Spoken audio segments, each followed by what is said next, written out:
aborder un thème très important et qui est un motif fréquent de constipation, qui est l'exacerbation de BPCO.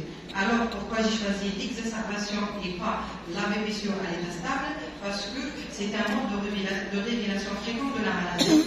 Donc, elle peut être la BPCO révélée par l'exacerbation ou le malade vient en exacerbation pour consulter la première fois. Alors, je vais aborder mon thème à travers un cas clinique. Donc, c'est un homme âgé de 68 ans qui est un agent de verrou, qui est tabagique à raison de 40 papiers années non sevrés, aux antécédents d'HTS bêta-bloquant, qui présente une dyspnée, une toux chronique positive qui est persistante depuis plus de 4 ans, mais qui néglige les symptômes et qui dit que c'est un fumeur, donc c'est normal, il n'a plus de 20 ans. Donc pour l'histoire de la maladie, elle commence par une majoration de la dyspnée et de la toux depuis 3 jours, avec une augmentation du volume et de la purulence des expectorations qui sont devenues verdâtres. Alors vous examinez votre patient. Vous trouvez un patient qui répond difficilement aux questions. Vous trouvez un patient qui est dyspnéique, avec une polypnée à 30 cycles par minute, avec une tachycardie à 126 battements par minute, avec une tension à 15,9, avec une fièvre chiffrée à 38 vers P5. Vous trouvez une saturation, le patient est désaturé à 84% à l'air libre. Vous auscultez votre patient, vous trouvez des rallongements et des sibilants de champ pulmonaire, avec une science des extrémités et un tirage au cisterne. L'examen cardiovasculaire révèle des œdèmes des deux membres inférieurs avec un reflux hépato-jugulaire. Donc vous réalisez un examen qui est anodin et qui est de première intention, qui est la radiographie thoracique de face. Donc vous avez vu que c'est une radiographie thoracique qui n'est pas normale. L'objectif des signes de distension et des signes de destruction. Les signes de distension, à savoir une horizontalisation du côte, à savoir horizontalisation du côte, un thorax quadriangulaire, donc un aspect en marche d'escalier, un cœur en goutte, d'accord, avec des signes de destruction, à savoir c'est des bulles d'emphysème qui sont entourées des phalanges, d'accord. Donc c'est un radiographie thoracique qui est très suggestif d'un moment emphysémateux. Donc ma première question, c'est de relever les critères anamnéstiques caractérisant la maladie de fond de votre patient. Parce que le malade, il a quand même des symptômes qui sont chroniques, qui sont longs. Donc quels sont ces critères anamnéstiques? Donc à l'interrogatoire, on a trouvé qu'il est dyspnéique, qui présente une bronchite chronique. C'est ça, c'est une toux qui est productive, qui dure plus de 3 mois par an, au moins 2 années consécutives. Vous trouvez une exposition aux fumées de tabac, qui est une première cause de la bronchopneumopathie chronique obstructive, parce que c'est un irritant bronchique. Vous avez aussi cherché une histoire familiale de la BPCO, parce qu'il existe le côté génétique de la BPCO. Donc, par définition, rappelons-nous la définition de la BPCO, et c'est grâce à la société savante, GORD, qui a défini la BPCO selon ses dernières recommandations en 2024. Elle l'a défini par une affection pulmonaire qui est hétérogène, qui est définie par l'existence des symptômes respiratoires chroniques, à savoir une dyspnée d'effort, une toux, une expectoration et une exacerbation.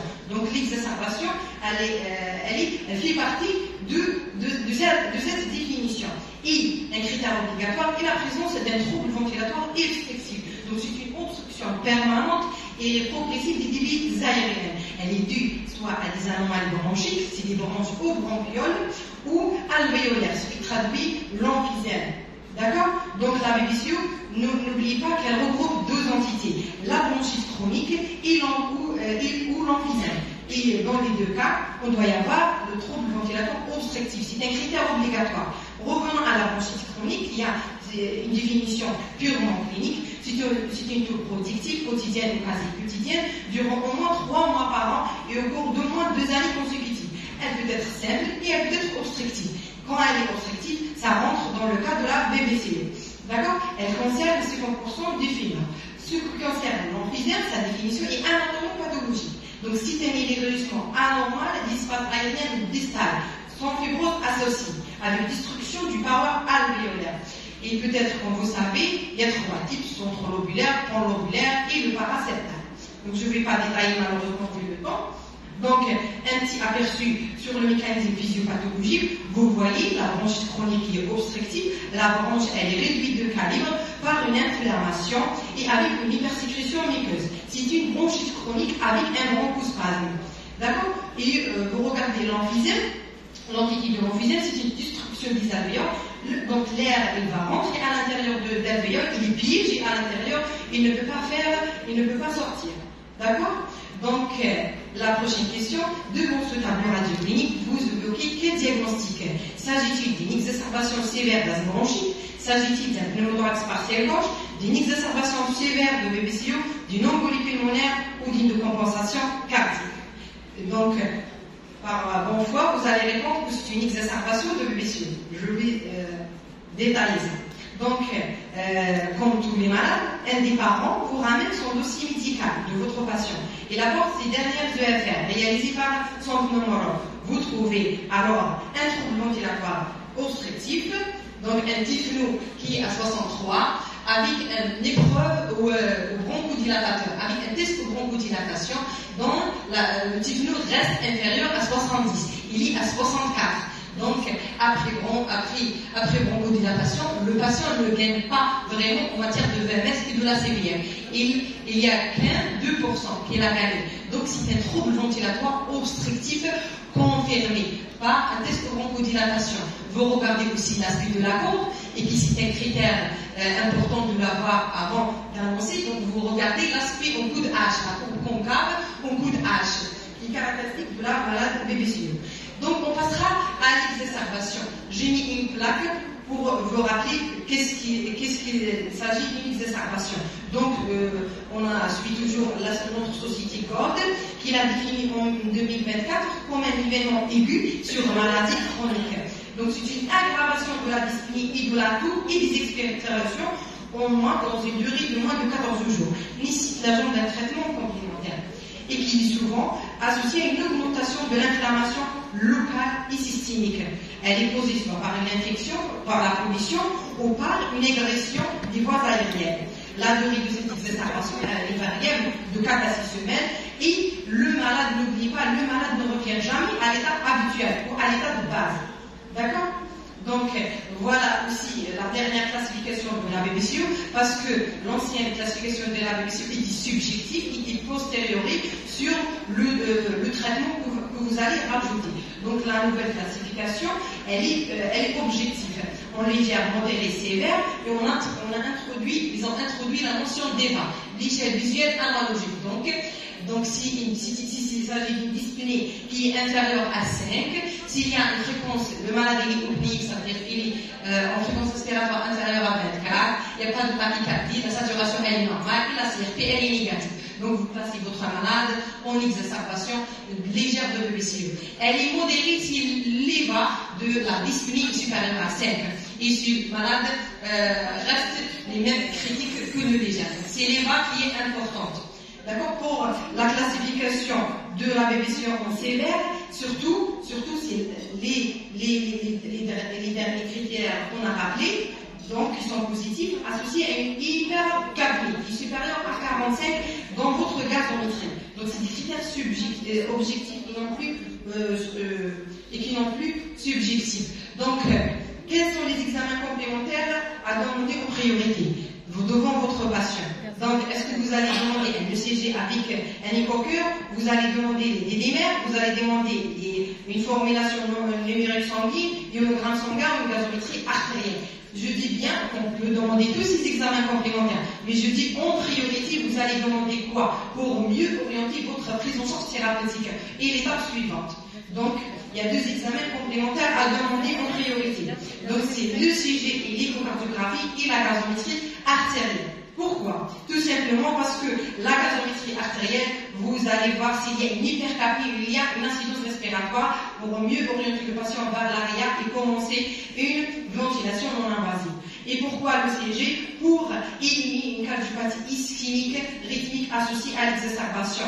La NFS, bien sûr, a la son utilité qui nous montre généralement une hyperleucocytose, une leucopénie, une lymphopénie ou une hyperleusinophilie. donc l'ionogramme sanguin pour guider la rééquilibration hydroélectrolytique et la radiographie thoracique pour éliminer les autres diagnostics différentiels, à savoir une pneumopathie, à savoir un pneumothorax et même un OAP que nous voyons dans la radiographie thoracique.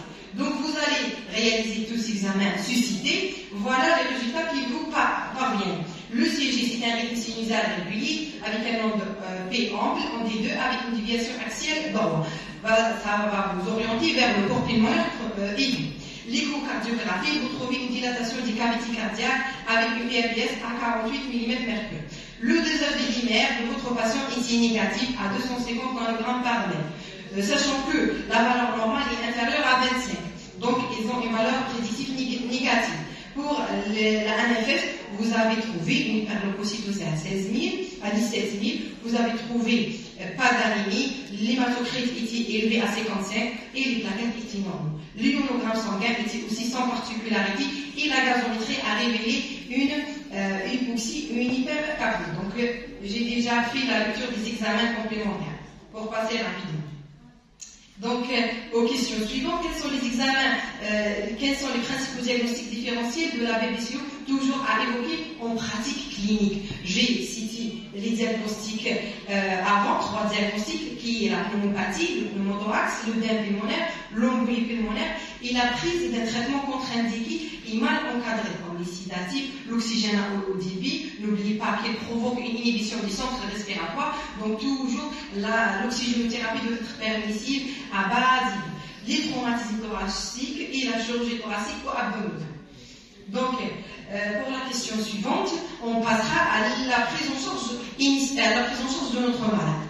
Donc, comme vous savez, selon la définition de l'exacerbation, il y a un phénomène de bronchoconstriction, il y a un phénomène d'inflammation, il y a une hypoxémie aussi. Donc, on va aller étape par étape. Donc, c'est une oxygénothérapie qu'on va commencer parce que le malade est saturé, il y a une souffrance tissulaire. Donc, c'est une oxygénothérapie à faible débit qui est contrôlée à faible débit, n'oubliez pas. Donc, pour un objectif d'atteindre une saturation de 90 à 92%. Des bronchodilatateurs parce qu'il y a un phénomène de bronchoconstriction. N'oubliez pas la corticothérapie parce qu'il y a un phénomène d'inflammation que j'ai traité, c'est une inflammation locale ou systémique. N'oubliez pas le traitement du facteur déclenchant, qui est le cas ici, j'ai précipité des choses, qui est une surinfection bronchique. Vous avez des crachats verdâtres qui est abondant, vous avez une fièvre sucrée à 38 et vous avez une hyperleucocytose qui est à 17 000 à prédominance PNL. Et un traitement anticoagulant, bien sûr, préventif. Donc c'est un tableau de surinfection bronchique. Vous allez me dire quels sont les germes les plus incriminés. Il y a principalement 2 germes principalement incriminés, qui est l'hémophilus influenza et le pneumocoque. D'accord? Donc pour la suite de prise en charge, en plus de la corticothérapie systémique et de l'oxygénothérapie à faible débit, vous rajoutez quoi comme traitement antibiotique ciblant les germes suscités? Donc c'est une amoxicilline acide clavulanique plus une anticoagulation à dose préventive et un diurétique. Pourquoi diurétique? Parce que le malade en surcharge. Il y a une surcharge de VD. Vous avez confirmé par le CG, vous avez confirmé par l'échocardiographe. Donc on doit utiliser le diurétique pour soulager le cœur d'ordre. Donc voilà un tableau récapitulatif pour le choix de l'antibiothérapie en cas d'exacerbation de BPCO, d'accord, qui varie selon le stade. Donc si votre malade c'est un exacerbateur fréquent qui a fait 2 exacerbations en plus et qui est classé GOLD 3 ou 4, donc les germes les plus fréquents, l'hémophilus influenza et le streptocoque pneumonique et le Moraxella catarrhalis, et on rajoutera ça le pseudomonas aeruginosa. Donc le choix dans l'antibiotique, ça sera le ciprofloxacine, lévofloxacine en premier lieu, et en alternative, on peut agir par pépéracilline, tazobactam, licifipine, liciftazidine ou numéropine. Donc pour les malades non exacerbateurs qui avaient donc 0, donc 1 exacerbation et qui pas vraiment d'obstruction bronchique, donc les 3 germes suscités, le premier choix d'antibiotique c'est l'amoxicilline acide clavulanique. Donc, j'ai mis une plaque pour vous aider, pour décider quand vous hospitalisez votre malade ou quand vous traitez votre malade en ambulatoire. Je mets une petite question juste pour l'évaluation du malade en dehors de l'état de l'épisode aigu, donc à l'état stable. Vous avez toutes ces réponses-là. Donc, on ne va pas parler malheureusement de la classification de la BBCO, parce que c'est vraiment un sujet très large, malheureusement. Donc, juste pour conclure, et comme take-home messages, n'oubliez pas que la BBCO, c'est une maladie générale et à point de départ et respiratoire, donc vous devez prendre en charge le malade en totalité. D'accord? Il faut s'assurer de votre diagnostic, donc il faut reconnaître l'exacerbation, il faut explorer les étiologies et les facteurs de risque. N'oubliez pas qu'il y a deux volets thérapeutiques, médicamenteux et non médicamenteux, dans notre but, dans la prise en charge, et de diminuer le retentissement de la vie, de la maladie sur la vie quotidienne, et de diminuer le déclin rapide de la fonction respiratoire. Et ne devez pas oublier de prendre en charge les facteurs de complexité qui sont les comorbidités, parce que les comorbidités peuvent diminuer de 25% la fonction respiratoire. Merci pour votre